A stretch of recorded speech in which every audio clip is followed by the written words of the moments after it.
Chapter 24. And Jehovah proceeded to speak to Moses, saying, Command the sons of Israel that they get for you pure beaten olive oil for the luminary, to light up the lamp constantly.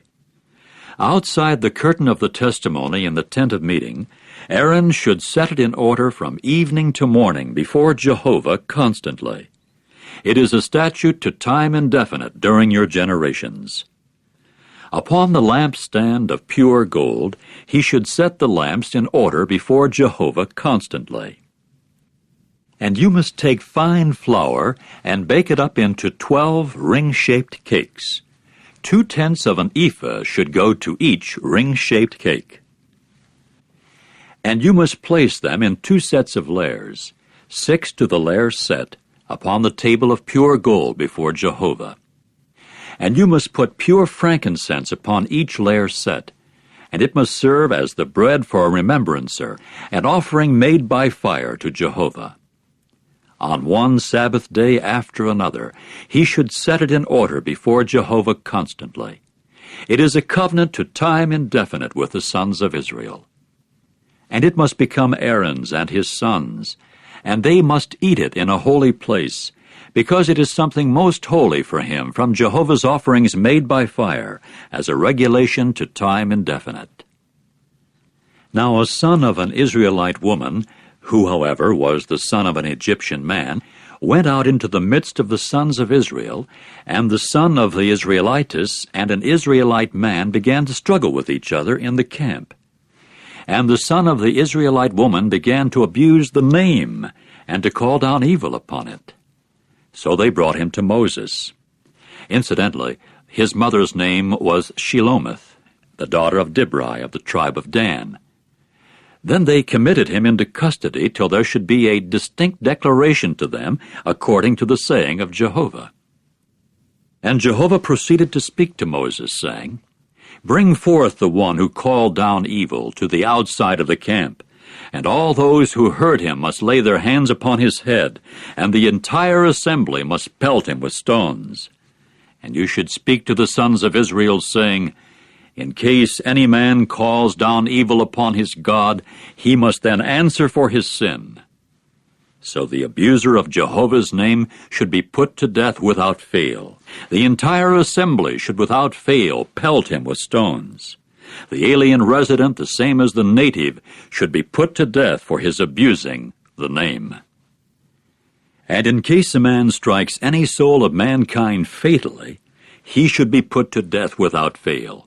And the fatal striker of the soul of a domestic animal should make compensation for it, soul for soul. And in case a man should cause a defect in his associate, then just as he has done, so it should be done to him. Fracture for fracture, eye for eye, tooth for tooth, the same sort of defect he may cause in the man, that is what should be caused in him. And the fatal striker of a beast should make compensation for it, but the fatal striker of a man should be put to death. One judicial decision should hold good for you. The alien resident should prove to be the same as the native, because I am Jehovah your God. After that Moses spoke to the sons of Israel, and they brought forth the one who had called down evil to the outside of the camp, and they pelted him with stones. Thus the sons of Israel did just as Jehovah had commanded Moses.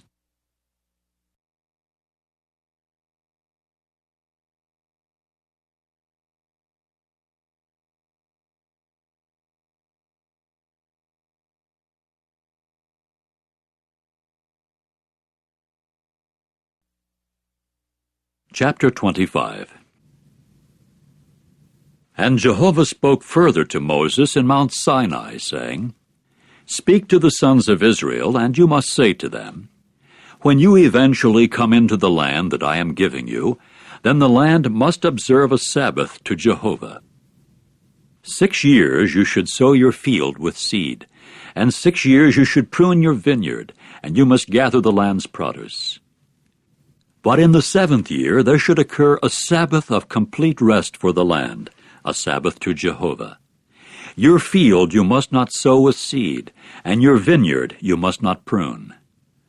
The growth from spilled kernels of your harvest you must not reap, and the grapes of your unpruned vine you must not gather. There should occur a Sabbath of complete rest for the land. And the Sabbath of the land must serve you people for food, for you and your slave man and your slave girl and your hired laborer and the settler with you, those who are residing as aliens with you, and for your domestic animal and for the wild beast that is in your land. All its produce should serve for eating.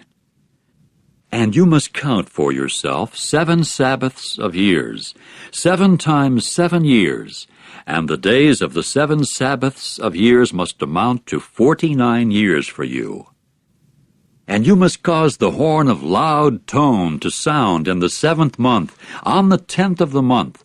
On the Day of Atonement you people should cause the horn to sound in all your land. And you must sanctify the 50th year, and proclaim liberty in the land to all its inhabitants. It will become a jubilee for you, and you must return each one to his possession, and you should return each one to his family. A jubilee is what that 50th year will become for you. You must not sow seed, nor reap the land's growth from spilled kernels, nor gather the grapes of its unpruned vines. For it is a jubilee. It should become something holy to you. From the field you may eat what the land produces. In this year of the Jubilee, you should return each one to his possession. Now, in case you should sell merchandise to your associate, or be buying from your associate's hand, do not you wrong one another. By the number of the years after the Jubilee, you should buy from your associate. By the number of the years of the crops he should sell to you. In proportion to the great number of years, he should increase its purchase value, and in proportion to the fewness of years, he should reduce its purchase value, because the number of the crops is what he is selling to you. And you must not wrong any one his associate, and you must be in fear of your God, because I am Jehovah your God. So you must carry out my statutes, and you should keep my judicial decisions, and you must carry them out. Then you will certainly dwell on the land in security. And the land will indeed give its fruitage, and you will certainly eat to satisfaction and dwell in security on it. But in case you should say, what are we going to eat in the 7th year, seeing that we may not sow seed or gather our crops? In that case I shall certainly command my blessing for you in the 6th year, and it must yield its crop for 3 years. And you must sow seed the 8th year, and you must eat from the old crop until the 9th year. Until the coming of its crop you will eat the old. So the land should not be sold in perpetuity, because the land is mine. For you are alien residents and settlers from my standpoint. And in all the land of your possession you should grant to the land the right of buying back. In case your brother grows poor and has to sell some of his possession, a repurchaser closely related to him must also come and buy back what his brother sold. And in case anyone proves to have no repurchaser, and his own hand does make gain, and he does find enough for its repurchase, he must also calculate the years from when he sold it, and he must return what money remains over to the man to whom he made the sale, and he must return to his possession. But if his hand does not find enough to give back to him, what he sold must also continue in the hand of its purchaser until the Jubilee year, and it must go out in the Jubilee, and he must return to his possession. Now, in case a man should sell a dwelling house in a walled city, his right of repurchase must also continue till the year from the time of his sale finishes out. His right of repurchase should continue a whole year. But if it should not be bought back before the complete year has come to the full for him, the house that is in the city that has a wall must also stand in perpetuity as the property of its purchaser during his generations. It should not go out in the Jubilee.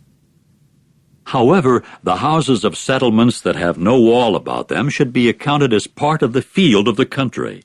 Right of repurchase should continue for it, and in the Jubilee it should go out.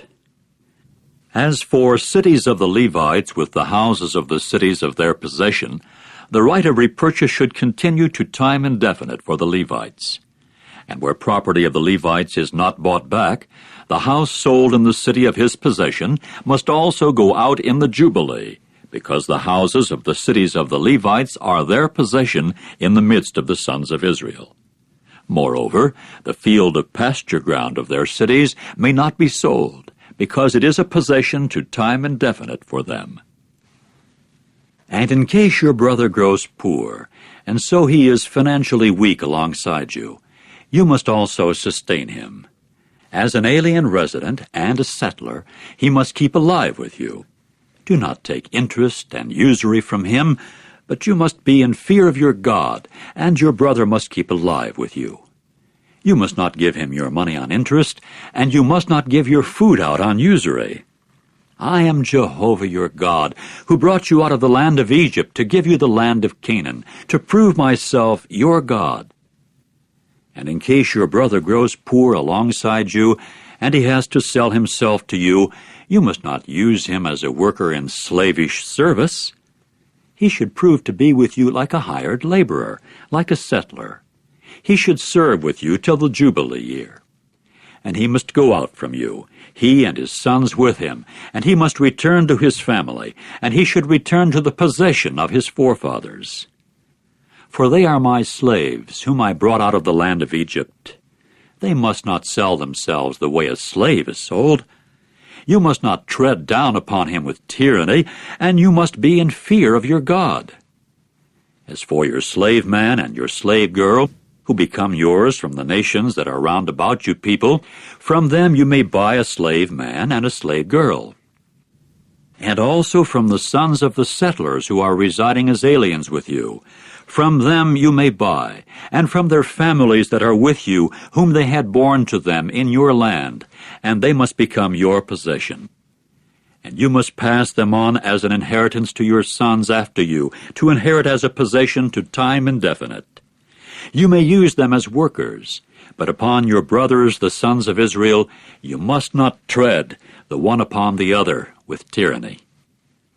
But in case the hand of the alien resident or the settler with you becomes wealthy, and your brother has become poor alongside him, and must sell himself to the alien resident or the settler with you, or to a member of the family of the alien resident, after he has sold himself, the right of repurchase will continue in his case. One of his brothers may buy him back, or his uncle, or the son of his uncle may buy him back, or any blood relative of his flesh, one of his family, may buy him back. Or if his own hand has become wealthy, he must also buy himself back. And he must reckon with his purchaser from the year he sold himself to him till the Jubilee year, and the money of his sale must correspond with the number of years. The way work days of a hired laborer are reckoned, he should continue with him. If there are yet many years, he should in proportion to them pay his repurchase price over from the money of his purchase. But if only a few remain of the years until the Jubilee year, he must then make a calculation for himself. In proportion to the years of his, he should pay over his repurchase price. He should continue with him like a hired laborer from year to year. He may not tread him down with tyranny before your eyes. However, if he cannot buy himself back on these terms, he must then go out in the year of Jubilee, he and his sons with him. For to me the sons of Israel are slaves. They are my slaves, whom I brought out of the land of Egypt. I am Jehovah your God.